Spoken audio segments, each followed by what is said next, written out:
Hi, my name's Martin Cavey from Chorus Accounting, and we're here today to talk about year-end accounts. What are year-end accounts? Well, year-end accounts just summarise historic information. Why is it historic? Well, it's historic because it looks at what you've done for a previous period in time. Now that might be to the 31st of March, it might be to the 31st of December, whatever your accounting year is, that is what year-end accounts are designed and will capture. But if you're a limited company, or a sole trade, or a partnership, or a limited liability partnership, then the types of accounts that you might receive at the end of the year are different depending on how you trade. So if you're a sole trade or a partnership, those accounts don't have to be published and are not in the public domain.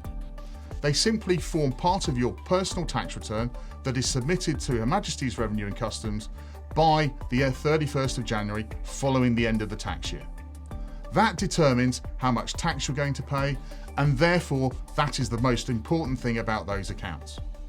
But because they're not in a specific format, they can be much more designed to things that you want to track or things that you want to measure. So they can be much more flexible in their format. If I contrast that with a set of company accounts or limited liability accounts, they have very specific formats that they follow.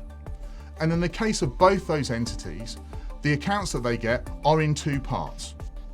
There is what we call a full set of accounts that has all of the information but is only sent to Her Majesty's Revenue and Customs. And there's something called a set of abbreviated or filleted accounts now that just summarises some of the key points and is published in the public domain. What do I mean by published in the public domain? They get sent to Companies House. Companies House is where all of that information is captured and held, and means that anybody can go and interrogate that information and download it.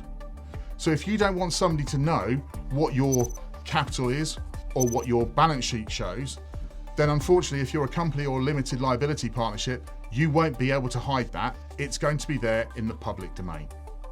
That's what year-end accounts are. That's why they are so important in terms of running a business. I've been Martin Cavey from Chorus Accounting. I hope you found the information interesting, but if you have any questions, then please drop me a message.